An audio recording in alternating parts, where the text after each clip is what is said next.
not just IB, but the university. And I think by my count, I may be missing some. He co-authored papers with at least 7 different faculty in IB and statistics while here shortly after. After leaving UT, he spent a few years as a Omidyar Fellow at the Santa Fe Institute. And now he is on the faculty at Northeastern University in the really unique Network Science Institute, which really is very much sort of in the spirit of Santa Fe Institute, a complex systems unit. He leads a lab there, is very successful. He and his group are doing invaluable work to support the global response right now to COVID-19. And as many of you know who know Sam or his work firsthand, he has never been afraid to break the mold. He tackles hard questions. He pushes the boundary of what's possible with data and models. And he crosses disciplines to connect the dots to really help us understand how, when, why, where epidemics emerge and threaten our population. So I can't think of a more perfect inaugural speaker for our Colloquium series, and really happy to welcome Sam here today. Great, thanks so much, Lauren. I really appreciate the introduction, and was very excited to get the invitation, in part because I know and have worked with a lot of you, and was excited to get back together, but have also, very much admired all of the excellent work that has come out of this larger group, especially for COVID. I've been sort of shouting especially the forecasting model for mortality from the rooftops, because I think, like a lot of people, was very disappointed that so much attention went to a model out of Seattle that had a lot of flaws that many of us, I think, had worked on trying to correct over the past 5 or 10 years. And so was thrilled to see that come out of this group. So this morning, just in a few minutes, I would like to essentially show you all a few newer results that we have, in large part because I think the cases, well, probably for sure, there's some alternative explanations for the kinds of patterns we're seeing in the data. And the group of people here, I think, are really very well positioned to help the broader community think through why it may be that we're seeing some of the patterns that are emerging in the COVID data. Let me share my screen here if I can. Yeah. So, but to start, I actually, I mentioned this to James and Spencer, who were on a call with Salesforce yesterday, that the Reich Lab out of UMass Amherst has been putting these expert prediction markets out for the last couple of months, where they ask people questions. How many cases do you think they're going to be in 2 weeks, 3 weeks? How many deaths? All sorts of things. And the results have mostly been what you might expect, which is that the experts tend to all agree on what direction things are going, and sometimes they're right and sometimes they're wrong. But there was a question that they asked last week that I admittedly struggled with, and then it was clear that everybody was struggling with it. So the question was, what number of states, territories, or jurisdictions are going to report more COVID cases in September of this year than in June? And I assume that this question was asking kind of two things, which is how quickly do we think the number of cases are going to go down in the US or not? And then is there going to be a second wave? And if so, is that going to be starting in September or later or something else? So your options were fewer than 4, 4 to 11, 12 to 19, et cetera, all the way up to 44 plus. And here's the distribution over the 15 or 20 people that responded, and it's almost perfectly uniform. So as many people thought there would be 4 or fewer states as basically all the states. And this was really the first time when I noticed that the experts just completely disagreed with each other. Either that or they all just had no idea. My answer was pretty much uniform, I think, with like a slightly higher on 12 to 19 and 20 to 27. But what was also interesting is they report results from 2 other prediction markets, which those actually seemed much more confident that the number of states that would have more cases in June than September would be on the smaller end. Now, of course, we don't know if the logic behind that is because the current wave will just kind of extend all the way through the summer as sort of a slow burn and never go away, or whether they really think that the curve is going to die off into the summer and then that there won't be a second wave, or if there is one, it comes later. But all this is to say, I think one of the biggest questions that we're all being asked is there going to be a second wave, and what's happening over the next couple of months? And both from the perspective of infectious disease modeling in past outbreaks, past pandemics, understanding the dynamics of multiple waves, why they're occurring, when they might occur, I think is a very open and active research area, but it's of course also of high practical importance for things like universities reopening, all sorts of other things in the fall. So I think this result really tells me that we still have a lot to try to understand about both the multi-wave dynamics of infectious disease outbreaks, especially novel pandemics, but also the complex landscape of interventions or lack thereof in the United States that lead to a lot of uncertainty in terms of what's going to happen over the next few weeks, and then what that may mean for the fall. So in just 2 minutes, I'm going to show 2 quick results, with apologies for flying through a lot of these details, but a paper that I worked on with Professor Brandon Ogbunu, who's at Brown and moving to Yale in the fall. The rest of these individuals, Miles, Victor, Lourdes, are in Brandon's lab, and Anna Rena is an incredible stats professor at Brown. Brandon, one of the things Brandon works on are what he refers to as sit and wait models for infectious disease transmission, and weight stands for something like water, something, something, something. But the idea is like, for hepatitis C transmission, you have an infected needle, and that needle is acting like a vector. Or for cholera, you have an infected water source, and that's acting as sort of a reservoir for infection. And it's clear from some of the laboratory results that COVID-19 can survive for quite a while, perhaps on plastic and stainless steel, but dies off pretty quickly on copper. And for cardboard, it's kind of somewhere in the middle. And so Brandon formulated a susceptible, exposed, infectious, recovered, where you can have asymptomatic or pre-symptomatic individuals and symptomatic. But there was also an environmental reservoir that could become contaminated and then generate new infections. And so the reason I'm bringing this up is, one, I think that probably this contaminated surfaces is playing a role. I think there's a lot of evidence that maybe short-lived, but there's infections that are being picked up off of surfaces that's going to affect our ability to do contact tracing, et cetera. As I mentioned, actually I'm going to skip over this, but so what Brandon and his group did then is, I don't know why Days is over there on the left, but is fit the SEIRW with the environmental component and the SEIR model without the component to outbreaks from 17 different countries. And I'm just showing you one of them here, which is Italy. So on the x-axis, we have days since the first case report.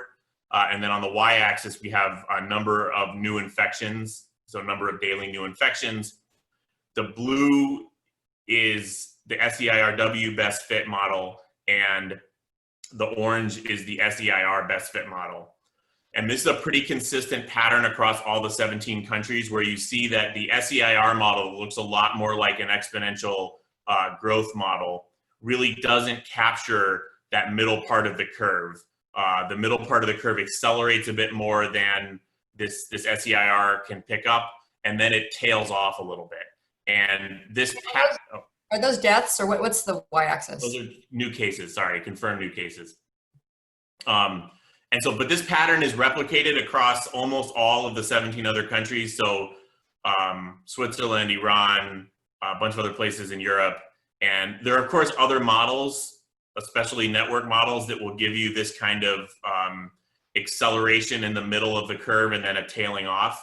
But I do think that, given how repeated this pattern is across countries, that I think trying to understand what some of the other mechanisms are and how we might actually sort of more fully understand what it is about this SEIRW model that's capturing this middle part of the curve, I think is a really interesting question and one that we admittedly left largely open in the paper. The paper is sort of like, there's really good evidence that it's picked up on surfaces, and there's really good evidence that you have to do something to pull up that middle part of the curve, and one of those somethings could be environmental transmission.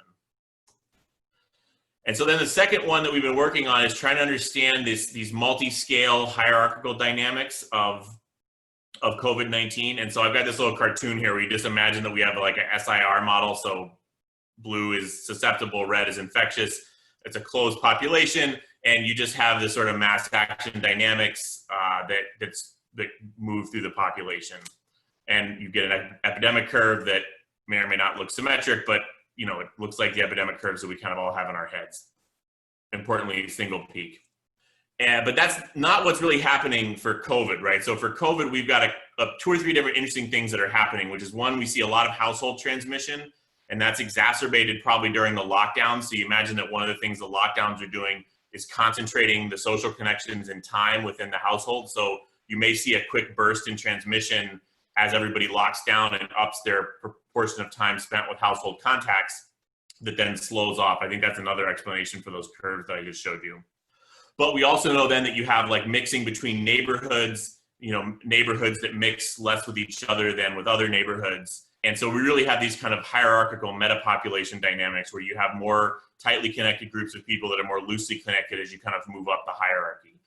And this was shown very nicely in a paper that actually came out of Lauren's group with Tom Hladish and Raz Ego, who were in the lab at the time, looking at connectivity patterns to hotspots in Montreal and showing that you have this really strong modular structure between the Anglophone and Francophone parts of the city, and that sort of modular structure in a social network can give you these multi-wave outbreaks. As you imagine that it kind of is introduced in one part of one community, it starts to sweep through and then eventually seeds in the second, and you get a second wave in that second community. And these sorts of dynamics were looked at in this paper by Duncan Watts that also has Peter Dodds, where they show that these kinds of dynamics, as you add layers in a metapopulation, you go from this single wave to this kind of much broader set of outbreaks that kind of in this case look like sort of a smear of waves. We actually think that a lot of this smear is from stochastic effects. We're working on a network model that we think shows that you would predict you'd have exactly L-1 deterministic waves where L is the number of layers, but we're still working on that. So actually real quick, I'll just mention this, I know I'm running out of time, but one of my favorite papers comes from this woman, this group out of, wait, where am I? I got lost. Okay, one of my favorite papers comes from this, this group out of University of Missouri, I think. Lisa Sattenspiel, who is a distinguished professor in anthropology and actually published a lot of papers on metapopulation dynamics. But Lisa's group fit data to fur trading posts from the Hudson Bay Fur Company during 1918 flu pandemic, and showed that you get these kind of hierarchical multi-wave outbreaks as you have the fur traders moving around to the different trading posts and that kind of thing. So what we see for COVID-19 is that when we parameterize a metapopulation model that looks like China, and we've actually applied this to Italy now and gotten the same kinds of results, that these metapopulation dynamics give much sharper outbreaks in sparser areas like rural settings, where you tend to have, even though there are fewer people, they're concentrated in one layer of the metapopulation. Whereas in the urban areas, even though you have a more crowded, dense environment, you actually have lots of sort of more loosely connected aspects of the metapopulation, and you get these broader curves just as a result of the outbreak kind of seeding and hopping around through the metapopulation. And that's, of course, exacerbated by the lockdowns. And one of the things that actually kind of comes out of this is that in the metapopulation sense, you can actually get a result where the curve is deflattened as a result of the interventions, because you have this sort of metapopulation that would have a much broader outbreak. You compress everybody's time and contacts into the household, and you get a quicker burst of transmission, and it tails off a little bit more quickly, which is what we're showing in the second row. In the sparser networks, you actually do get a little bit more of a broadening because it takes a little bit longer to infect all of the different households. So that's what we've been working on. And I realize I probably took too much time, but happy to take questions if that's still an option. No, definitely. We have till the hour. So was there another slide you wanted to mention before we go into questions? Well, I'll just show one quick thing. Oh wait, I gotta share my screen now. I'm on mute now. Okay, so real quick, because I know that you are all working on the forecasting stuff with mobility data. We just put out this mobility dashboard from Cubic. And so we have the census tract level mobility data now, and all the way back to January. And so one of the things, for example, that we're interested in is, you know, the socioeconomically disadvantaged neighborhoods that are having, in places like Boston, really high attack rates. To what extent can we partition that by social determinants of health, like underlying burden of comorbidities, versus the fraction of individuals that are quote unquote essential workers and still have this sort of normal commute flow. So one of the things that we see, for example, in some of the lower income neighborhoods in Boston, is that the commute flow doesn't drop off nearly as much as the rest of the neighborhoods. Really interesting result that we had where the real-time parking monitors, you can see what time people show up at all the commuter stops, and precipitous drops going back to March, except for the people that show up between 6 and 7 o'clock in the morning. Those are about the same volume of cars that come in as have always come in. But one of the things that we see, so here's just we can estimate that the total unique social contacts outside of the household within a census tract. What we're plotting here is just the percent of normal. So 100 from February on the left would be normal number of social contacts outside of the household. US data, you'd get a big drop on April 12th, down to around 50% of normal, but it's been creeping back up. You can see that green line coming up off of the red curve. And we see that in a bunch of places. So Atlanta is in yellow, Boston and New York City are in orange and blue. So even in Boston and New York City, which have been lower historically, they're also starting to kind of creep back up. And we have this result, which is very preliminary. So I could be telling you the next time we talk that this was wrong, but imagine we just take the mobility time series and we take the time series of deaths and we slide them and we run a regression model. And what we find is that there's an R squared of about 0.5 between deaths and 1 month lag in mortality. And we think that's not a coincidence because the median time between exposure and death for COVID is 30 to 40 days. And so we really, I mean, it really does look like you relax a little bit, more people get infected, and that translates directly into increased mortality. So, all right, that's what I've got.